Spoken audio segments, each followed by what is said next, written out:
Hello! Welcome to this week's long overdue OST review. Long overdue. We took a week off. Oh, yeah. Because it was Thanksgiving week. That's right. Yeah. Admittedly, the week that the episode didn't go up was the week after Thanksgiving. Yeah. But that's because we didn't record it Thanksgiving week. Yeah. Because these are not live. So that's just the way it works. Yeah. Because, we were busy Thanksgiving week. Mm-hmm. But, so this week we are... Oh, wait. I missed a part. Yes. Okay, so, Esoteric Podcast. We're doing an OST review. This goes up on YouTube. I don't know how you found this on YouTube, but if you found it on our... just in general, like and subscribe us. Find our channel. We got a lot of other OST reviews. We've got other stuff we do.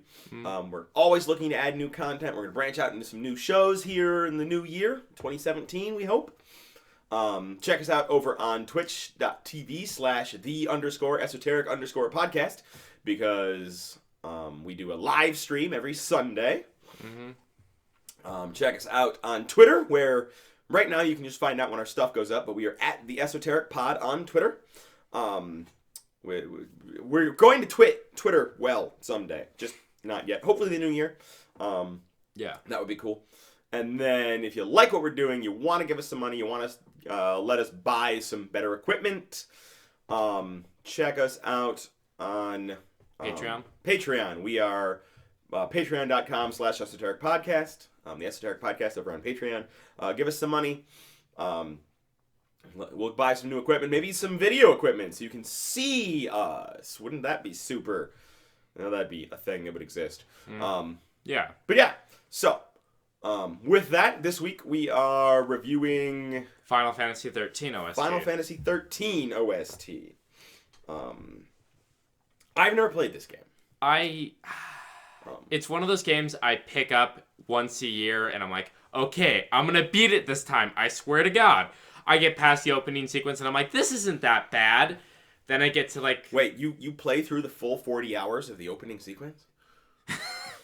Yes. Because I'm told like the tutorial section's like 40 hours long, which just seems absurd. Actually, it's 60 hours long. Oh, okay. Yeah, I've heard a bunch of people, that complain about the linearity of the game, and other people will jump in with, oh no, it really opens up about, 40 hours in. Really? I have to put a full week's work into the fucking game before it opens up and stops being linear. That's not a good game, people. No, what I mean is I get past, like, the second or third, like, level change that happens for, the hallway. The hallways change colors, because... You're really losing me here, man. Okay. We're gonna move on, though.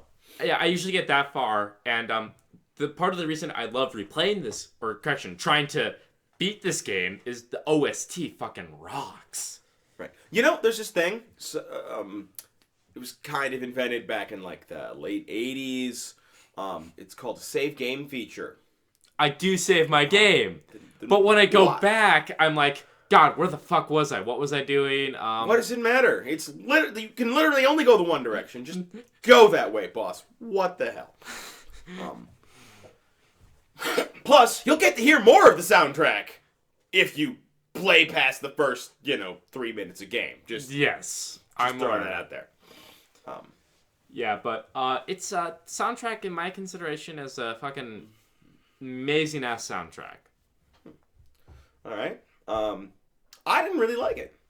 For me, it has a lot of the same problems that Final Fantasy as a series has developed.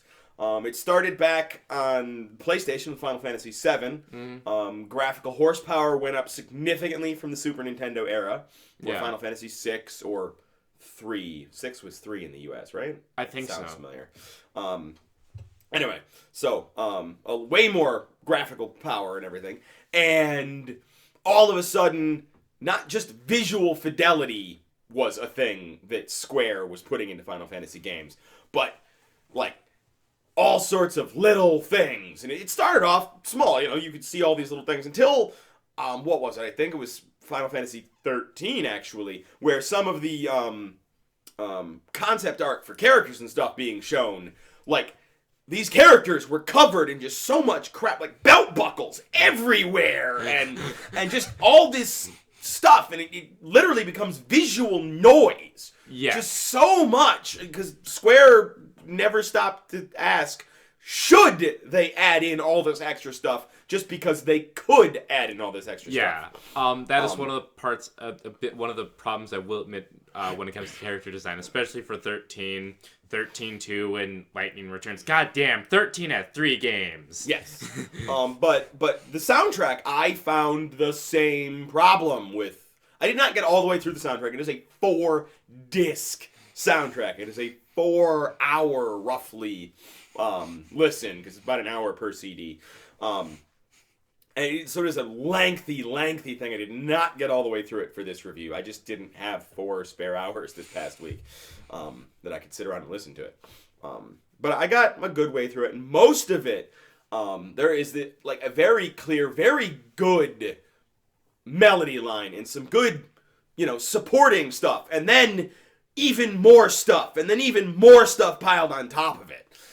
It's like the music director had an entire orchestra, and he used it conservatively and well, like a well-performing orchestra, and then somebody at Square came in and said, but we paid for those guys. Why weren't they playing at this moment? And the music director was like, but they didn't need to play right now. And the guy, at Square was like, no, every instrument needs to be playing all the damn time. Belt buckles, god damn it. Exactly.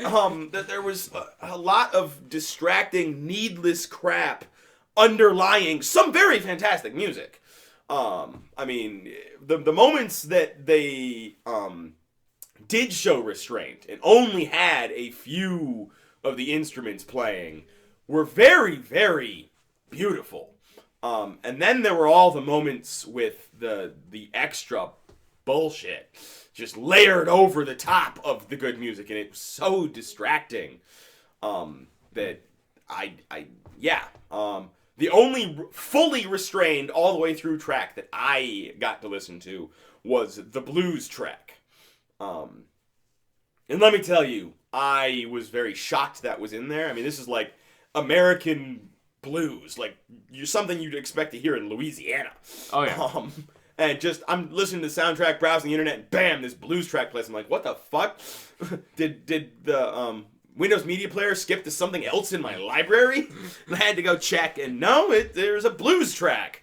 A very restrained, very simple blues track. None of that extra crap overlaid on top of it. I think that maybe the music producer got all the executives at Squaresoft super drunk before they got to that. Because there's no way in hell they listened to that and didn't scream to add more instruments to it. Belt buckles! I mean, that's going to be my meme for this game now. Just belt buckles. Belt buckles and everything, yeah. So, I mean, you could tell that there was some very beautiful music in it. There was some very... It was just ruined by all the extra crap thrown on top. Yeah. It didn't support it. That is a very fair criticism. And granted, a while ago on the podcast, I was talking about the Japanese punk band, Ling Toshite Shigure. That's one of the reasons I'm a fan of them. They have so much literal noise that they sometimes get out of tune. It's nothing but a mess, which is why I like their music, because it's just that... like the noise, huh? Yes. Okay. I'm going to make you a CD for Christmas. It'll be epic. Mm. I'm just going to go to the dollar store and buy a bunch of cheap pots, pans, glassware. I'm going to chuck it down my stairs and record it. That's going to be your Christmas gift. Feeling the love.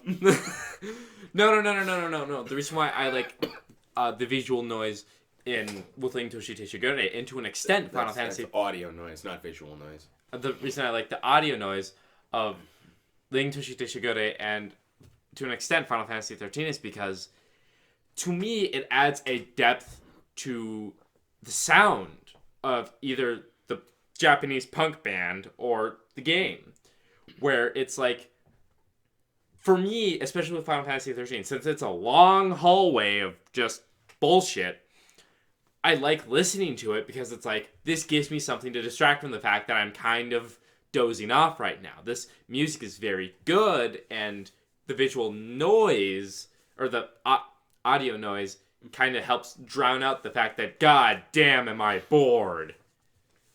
You are aware that actual good music without a bunch of useless stuff would do a better job of that, right? Yes. So... So what you're saying is that a bunch of random noise is better than silence, but still wouldn't be as good as if they showed a little restraint. Yeah. Yeah, okay. Way to stand up for your side there, Wesley. Yes. But on the whole, I'm personally a fan of this soundtrack, even though it might not sound like it. I am. Oh no, you sound like you're a fan. I can tell that because you were making very poor arguments in defense of this because you believe in it so wholeheartedly, but literally can't think of why you should. But you're trying anyway because the thought of it being made fun of hurts you. I understand that people might not like it, just, Yeah, no, I would much... If you have to pick a Final Fantasy soundtrack, I'd go with an earlier one. I'd probably go with... 6 was the one with the opera in it, right? Yeah. Yeah, no, so I'd go with 6. And let's face it was 16-bit, but that is beautiful. Yeah. Because they couldn't throw in all the extra bullshit they did in the Final Fantasy 13 soundtrack. Final Fantasy 6 had to do it well. You couldn't cover up poor music with 15 million instruments. You had to have a solid melody and solid accompaniment, because then you ran out of space. You literally could not add anything else. So everything you did do had to be solid. You had to show restraint. Yeah. And go listen to the Final Fantasy VI soundtrack, especially that opera. That is beautiful and haunting and classic. Yeah. Going from 16-bit era to the Final Fantasy 13 in the Xbox 360, PlayStation 4 era, Squaresoft just added more. Not because it helped, but because they could. Just more. Yeah, belt buckles everywhere. If you compare this to something like the Super Mario soundtrack, the guys who did that, they took those memorable themes from the 8 and 16-bit era when they had to, let's face it, especially in the original NES, they had to play a very limited number of notes, couldn't do full orchestras and everything, and it had to be repeatable, and it had to not make you want to gouge your eyes out and murder yourself for having to listen to it the whole game.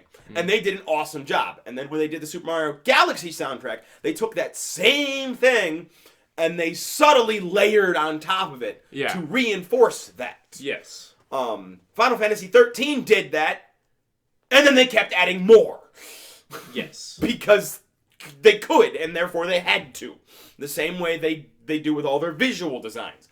They take very simple, elegant, beautiful scenes, and then they add more, because they can. Let's just randomly throw in all this shit. And to be fair, Squaresoft is not the only people that do this.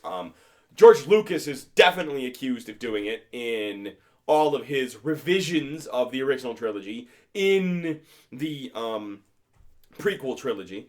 If you compare the original theatrical version of the Star Wars episodes 4, 5, and 6, and you compare them to the modern DVD versions, the special editions that George Lucas threw all this extra shit in, most of the scenes George Lucas just threw extra crap in.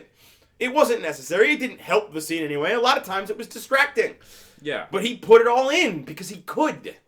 It didn't help anything. It didn't make anything better. In fact, it usually made things worse. And a lot of the stuff on the Final Fantasy 13 soundtrack, in my opinion, detracts from the true beauty of the melodies and of the actual central accompaniment that enhances the melodies. Yeah. If they just left that, it would be a beautiful, beautiful soundtrack, possibly rivaling Symphony of the Night. Yeah. But they didn't stop there. They didn't show restraint. They kept going. They kept adding more. And it becomes distracting from what actually makes the music good. Yeah. And I can't recommend it. I also can't recommend it because it's like $100 on Amazon. I mean, admittedly, it's a 4-disc thing, but Jesus, this is not worth $100. I think I saw it on Square Enix's official website for like $60. Okay. Yeah. I don't know. Oh, another thing on Amazon. It was like $100, and Amazon says usually ships in 1 to 2 months. So yeah. That's a thing. Yeah. Bottom line from me, I don't recommend it. I'd check out Final Fantasy VI. If it must be a Final Fantasy game, I'd go Final Fantasy VI. That has a beautiful soundtrack. Okay. Yeah. So. Bottom line for me, if you're a fan of Ling Toshi Shigure, the pop Japanese punk band, whatever. Yeah, the fuck. I'm sure a bunch of people listening to us do a podcast in English love Japanese punk pop bands. I'm fairly certain that they're just like, can't go anywhere without hearing those guys on the radio. Just fucking driving through Texas and just bam, that blares at every station all the time. I'd suggest it if you're a fan of more toned down soundtracks. I can't suggest it then. All right, so this has been the Esoteric Podcast, Final Fantasy 13 original soundtrack review.